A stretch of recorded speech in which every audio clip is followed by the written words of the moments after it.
हम लोग विश्व इतिहास की बहुत ही महत्वपूर्ण घटना को very very important dates of the world history we are going to discuss.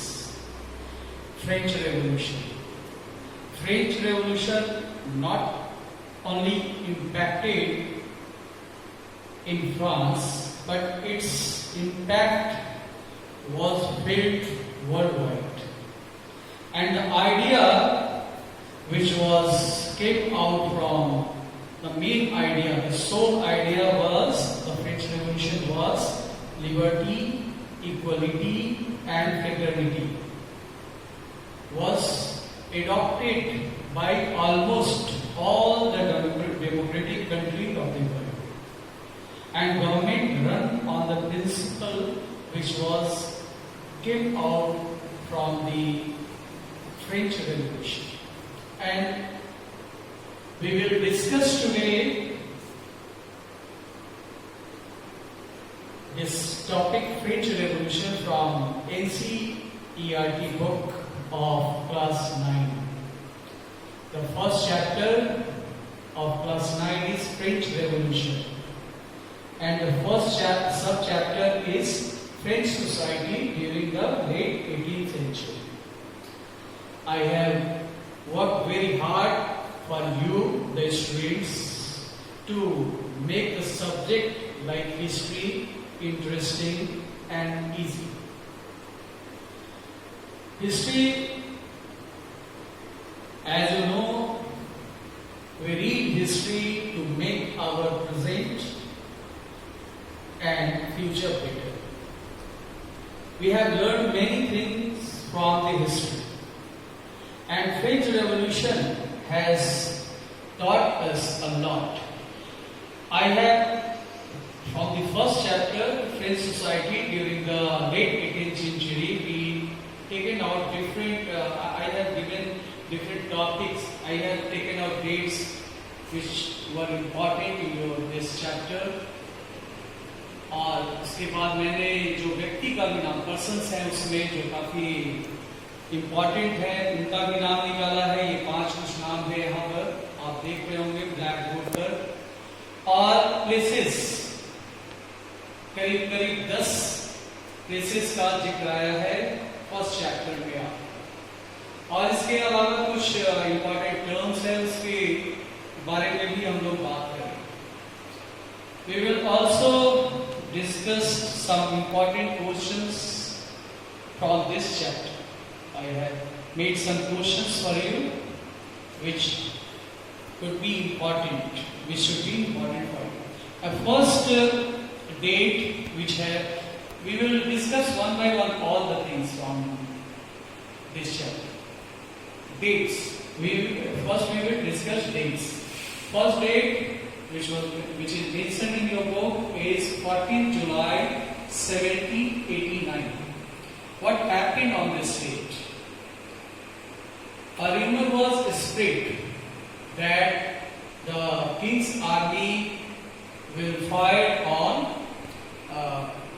citizens. 7,000 लोग टाउन हॉल, पेरिस के टाउन हॉल के पास इकट्ठे हो गए। उसमें मेल भी थे, फीमेल भी थे, और उन्होंने अपना एक नागरिक सेना, जिसको मिलिशिया कहते, बिल्कुल मिलिशिया फॉर्म कर दिया। और वहां से एक ग्रुप जो है बैस्टिले, जो कि फोर्ट्रेस प्रिजन है, वहां चले गए। दे स्टॉर्म्ड देयर एंड टू, उनका उद्देश्य था कि वहां से जो आर्म्स एम्यूनिशन है कुछ लूटा जाए। उन्होंने वहां जो भी उनको मिला उसकी हत्या कर दी। जो कैदी थे उन्हें रिलीज कर दिया। हालांकि उस समय बहुत ज्यादा कैदी नहीं थे, सब ही कैदी थे, मगर ये जो जेल था बैस्टिले का, वो राजा मुनार्क के डिस्पार्टिक पावर, यानी कि जो टायरेनी जो था उसका प्रतीक था। इसलिए उसको पूरे तरह से तहस-नहस कर दिया और उसका एक एक पत्थर बेचा गया। लोग प्रतीक के रूप में ले जाकर लोग अपने घरों में रखे। इसके बाद ये जो दंगा भड़का, उसके बाद से ये गांव तक फैल गया और पूरे फ्रांस में धीरे धीरे करके ये चला। दूसरा जो प्रमुख डेट है 1774। 1774 में लुईस 16 राजा फ्रांस का बना। ये बर्बन फैमिली कहलाता है फ्रांस में, उस फैमिली से बिलोंग करते थे। उस समय इनकी आयु 20 साल। इसका मतलब है कि वो बिल्कुल इनएक्सपीरियंस थे। इन्होंने ऑस्ट्रियन साम्राज्य से प्रिंसेस से शादी किया था जिसका नाम था मैरी एंटोन। और इसके बाद आपका डेट एक है यहाँ पर मेंशन 1750 टू 1789। 1700 कहा जाता है कि 1715 से लेकर 1789 तक फ्रांस का आबादी में का बढ़ने का रेट जो है बहुत ज्यादा हो गया और जिस पेस से आबादी बढ़ रहा था उस गति से एग्रीकल्चर प्रोडक्शन नहीं हो पा रहा। तो लोगों को खाने पीने तक का भी, जो सबसिस्टेंस क्राइसिस कहते हैं, जो एकदम सबसे जरूरी चीज है, उसका भी दिक्कत होने लगा। एक और डेट है 18th सेंचुरी। ये इस संदर्भ में यहाँ पर 18th सेंचुरी का उल्लेख किया गया है कि 18th सेंचुरी में एक नया ग्रुप जो मिडिल क्लास कहा जाता है उसका उदय, विदेशी व्यापार से और प्रोडक्शन के काम से उनका इनकम काफी बढ़ रहा था। एक मिडिल क्लास का जो है इमरजेंस हुआ। अब हमने सारे डेट्स के बारे में एक आपको बता दिया। अब जो व्यक्तियों का नाम इसमें इस चैप्टर में मेंशन किया गया है, जिसमें कि आपका लुईस 16 है। सबसे पहले लुईस 16 मोनार्क थे। अभी मैंने उनका चर्चा किया कि वो बर्बन फैमिली से थे, वो फ्रांस के राजा बने और बाद में क्रांति के दौरान उनकी हत्या भी कर दी गई। फांसी पर बेटी पर चढ़ा दिया, काट दिया गया उनको। उनकी पत्नी का नाम मैरी एंटोनी थी, जो कि ऑस्ट्रियन प्रिंसेस थी, ऑस्ट्रिया की थी। उनका भी वही हाल हुआ। तीसरा नाम जॉन लॉक का है। जॉन लॉक जो है फिलोसोफर। जॉन लॉक जो डिवाइन, एक पहले थ्योरी चलता था कि राजा जो है में दैवीय शक्ति होता है, यानी या कि राजा जो है देवता का प्रतिनिधि होता है और उसको शासन चलाने का अधिकार है, वो उसकी जो मर्जी आए करने का अधिकार है। इसको जीन जैकस रूसो की जॉन लॉक ने इनकार कर दिया और बाद में जीन जैकस रूसो ने उनके थ्योरी को आगे बढ़ाते हुए सत्ता को सरकार और जनता के बीच में एक कॉन्ट्रैक्ट होता है, सोशल कॉन्ट्रैक्ट का थ्योरी दी। इसके बाद एक नाम है मॉन्टेस्क्यू। ये भी फिलोसोफर थे, पॉलिटिकल थिंकर थे। इन्होंने एक आइडिया दिया जिसमें कि इन्होंने कहा कि सत्ता एक हाथ में केंद्रित नहीं होना चाहिए, है ना, सेपरेशन ऑफ पावर। इन्होंने सत्ता के पृथकीकरण का सिद्धांत को प्रतिपादित किया, जिसमें इन्होंने बताया कि जो एग्जीक्यूटिव है, लेजिस्लेचर है, जुडिशियरी है, ये तीन अलग अलग संस्था होना चाहिए और तीनों अपने अलग ढंग से फंक्शन जो है करने चाहिए। एक हाथ में ये तीनों पावर, जैसा कि पहले मोनार्की में होता था, वैसा नहीं होना चाहिए। तो ये चार प्रमुख नाम थे जिसके बारे में मैंने जिक्र किया। इसके बाद अब कुछ इसमें जगह का नाम है, आप लोग जानते हैं पेरिस। पेरिस फ्रांस की राजधानी उस समय भी था, अभी भी है ना। टाउन हॉल पेरिस में ही था, जहां की 7,000 लोग इकट्ठा होकर राजा के खिलाफ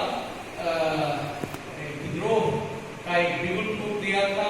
बैस्टिले वो जेल है जहां की राजा के अत्याचार का, शोषण का प्रतीक के रूप में उसको देखते हुए लोगों ने तहस-नहस ध्वस्त कर दिया। फ्रेंच के बारे में जो कहा जाए है ना, फ्रांस का, French means Austrian, from Austria. France Europe का एक देश है, बहुत ही इंपॉर्टेंट। उस टाइम में तो सबसे इंपॉर्टेंट देश था। फ्रांस जो करता था उसको सब लोग देखते थे, सब लोग सुनते थे, सब लोग फॉलो करते थे। France was the most important country in those days. America या अमेरिकन, तो ये अमेरिका का जिक्र इसलिए आया है इसमें कि अमेरिका 13 कॉलोनीज थी, और वो कॉलोनीज को कहते हैं जो कि दूसरे देश के द्वारा जहां की शासन चले, उनका अपना स्वतंत्र शासन नहीं होता है। उसमें फ्रांस और ब्रिटेन के बीच में, दोनों यूरोप के देश हैं, और दोनों के बीच में राइवलरी प्रतिस्पर्धा चलता रहता था अपने कॉलोनी को। भारत में चूंकि फ्रांस को ब्रिटेन ने हरा दिया था, उसका जवाब में अमेरिका को स्वतंत्र कराने में फ्रांस ने बहुत अहम भूमिका निभाई, और इसके लिए फ्रांस को काफी कीमत भी चुकाना पड़ा। बाद में उस युद्ध में फ्रांस का बहुत ही इकोनॉमिक नुकसान हुआ, जो 2 बिलियन लीवर उस समय का जो एक करेंसी है, उतना नुकसान बताया जाता है कि हुआ। वर्साइल में पैलेस था राजा का, मोनार्क का, और काफी खर्च होता था वहां। राज दरबार का खर्च को मेंटेन करने में फ्रांस का एक बहुत बड़ा धन का व्यय होता था। ब्रिटेन एक दूसरा इंपॉर्टेंट कंट्री है यूरोप का। यूएसए जो फ्रांस के बाद मॉन्टेस्क्यू के प्रिंसिपल पर जो सेपरेशन ऑफ पावर है उसको अडॉप्ट करते हुए उन्होंने अपना डेमोक्रेटिक स्टेट एस्टैब्लिश किया। अब यहाँ पर आगे आपका कुछ और भी टर्म है जो कि हम आपको एक एक करके बताने जा रहे हैं। फ्रेंच सोसाइटी उन दिनों यानी कि 1789 से पहले जो आपका फ्रेंच सोसाइटी था, वो उसको ओल्ड रिजीम कहते हैं, उसको ओल्ड रिजीम कहा जाता है। और ओल्ड रिजीम में 3 state, first state, second state और थर्ड स्टेट में सोसाइटी डिवाइडेड था। फर्स्ट स्टेट में क्लर्की होते थे, सेकेंड स्टेट में नॉवेल्टी होते थे, थर्ड स्टेट में 3 स्तर था। फर्स्ट देश में जो बिजनेसमैन है, मर्चेंट है, बड़े बड़े ऑफिशियल्स हैं और लॉयर्स हैं, वो लोग होते थे। सेकेंड में पीजेंट्स होते थे, और थर्ड में लैंडलेस पीजेंट और सर्वेंट्स वगैरह होते थे। मोटा मोटी फ्रांस का यही जो है सोसाइटी था, का स्ट्रक्चर था। और इस फ्रेंच सोसाइटी में जो प्रिविलेज क्लास था वो 2 था, फर्स्ट स्टेट और सेकेंड स्टेट, यानी कि नॉबिलिटी और क्लर्की। इनको किसी तरह का इनको टैक्स नहीं देना पड़ता था। ये बाय बर्थ इनको प्रिविलेज था कि ये टैक्स नहीं दे सकते थे, ऐसे बिना टैक्स नहीं, और सारा टैक्स देने का जिम्मा थर्ड स्टेट पर आ रहा था। ये दूसरा जो एक शब्द आपको दिख रहा है लीवर्स, ये उस समय का करेंसी था फ्रांस का।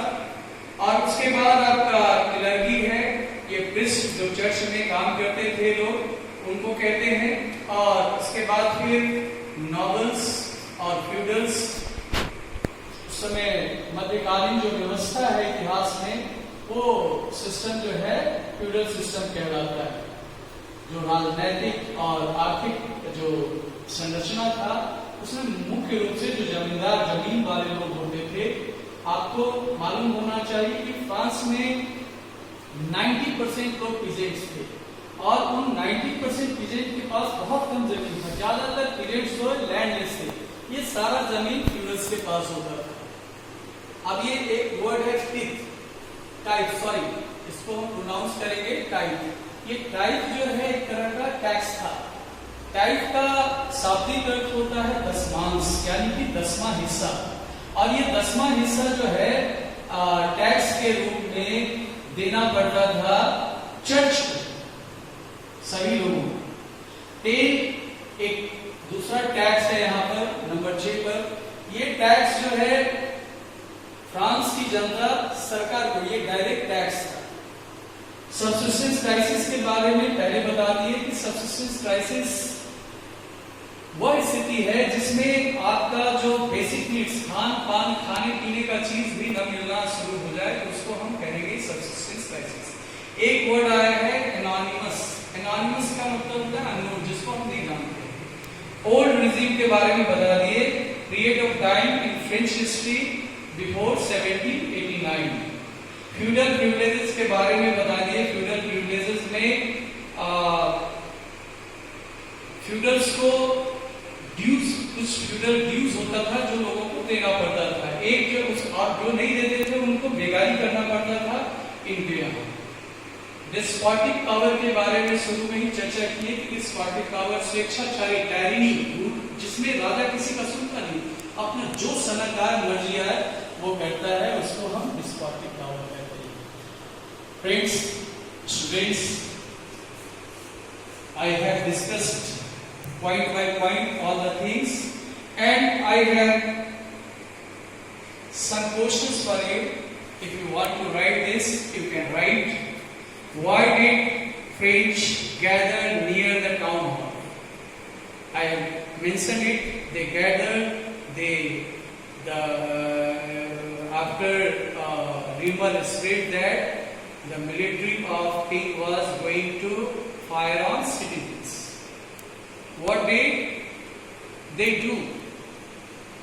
They gathered and formed militia and started violent attack on different places,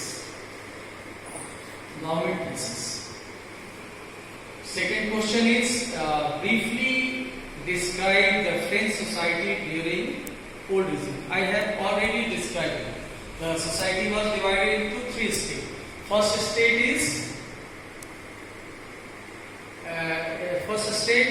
second state, and third state. First state constitute clergy, second nobility, third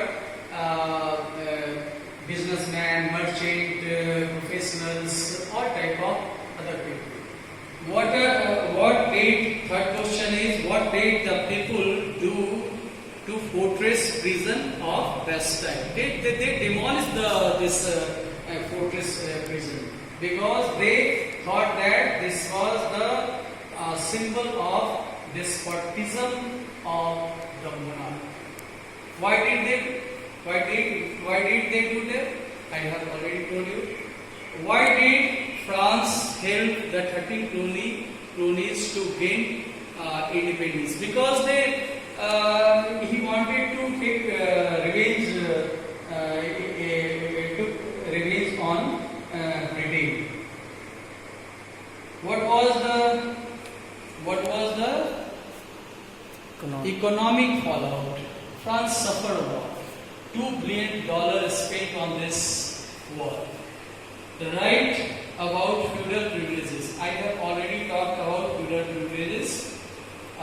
People have to pay taxes like tithe and tail, and also common people have to pay feudal dues and work for feudals without any payment. Discuss the rate of middle class. Middle class always played a vital, and this was the time when middle class was emerging. They lead the revolution against the present denomination. What were the impact of political thinkers of France on USA? USA adopted the principle of Montesquieu and other thinkers. Students, I have tried my best to give you something. You will, and I think this will also helpful for the IAS aspirant who are preparing for IAS competitions. And NCERT book is very helpful for them also. So I want your feedback about this video. You will write your comment about this video. Thank you very much for your listening.